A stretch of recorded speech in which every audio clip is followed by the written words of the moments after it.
Children, today in the chapter expression and formula, we are going to learn about the addition and subtraction of the algebraic fractions.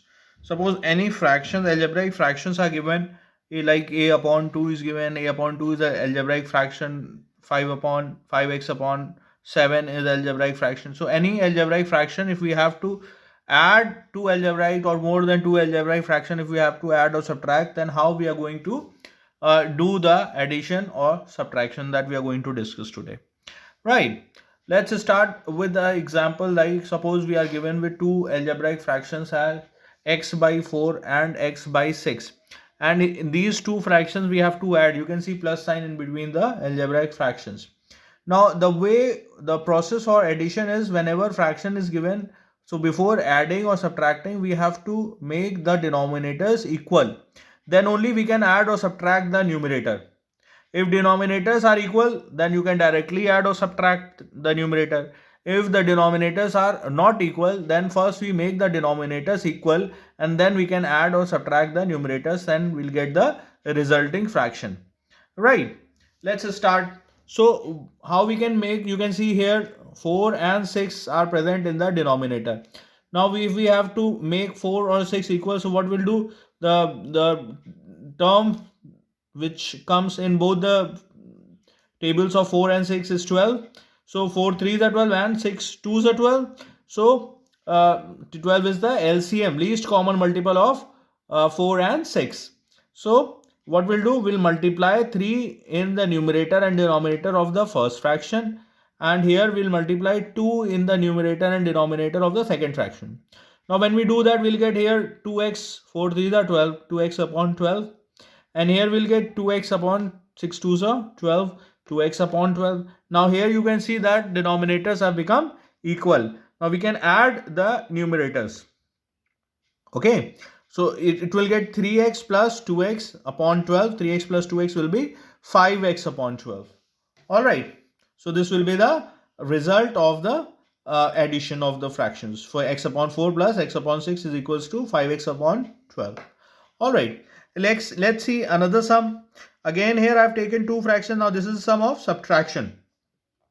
Now here it is given that y by 6 minus y by 9. So you can see there in the first fraction we have 6 in the denominator, in the second fraction we have 9 in the denominator. So what is the least common multiple or the LCM or the number which comes in both the tables? The first common term, right, that is 18. Okay, 18 is the least common term which comes 8 6 3 is 18 and 9 2 is 18. Okay, so to make 18 the denominator, we have to multiply this first fraction by 3. So 3 we multiply in the numerator and 3 we multiply in the denominator. To make 18 denominator 18, here we have to multiply 2. So we'll multiply 2 in the numerator and 2 in the denominator. So this fraction will be converted to 3y upon 18, and this fraction will be transformed to 2y upon 18.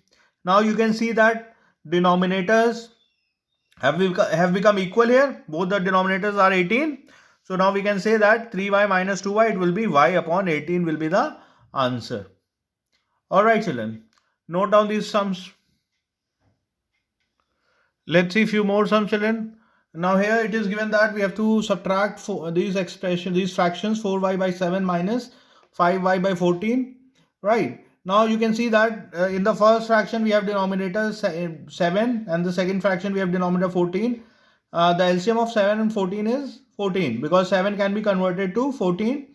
To make 7 14 equal, what we have to do, we have to multiply 7 by 2.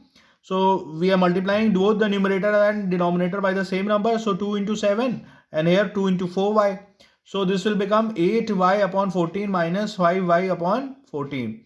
So here you can see in both the fractions the denominator has become equal. So now we can write as 8y minus 5 whole upon 14.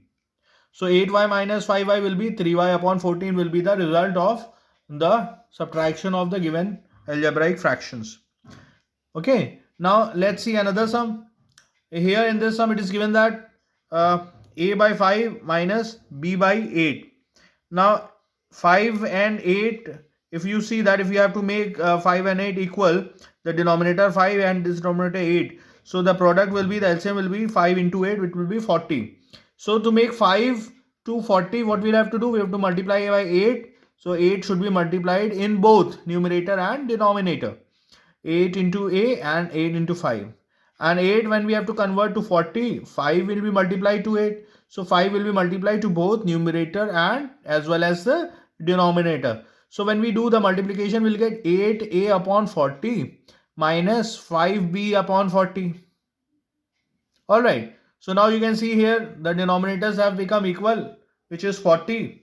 So now when we do the subtraction, we'll write as 8a minus 5b whole upon 40. There is nothing common in the numerator. If anything common, then we'll take that that term common, right? So here nothing is common, so this will be the answer, 8a minus 5b upon 40. One thing you need to note that these two are unlike terms. Here you can see a as a variable and here you can see b as a variable, children.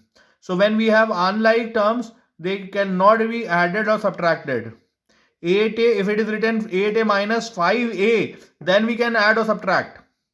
If it is written 8b minus or plus 5b, then we can add or subtract. 8a and 5b are unlike terms, they cannot be add or subtract. So this is the simplified answer. Alright children, please note down the solution.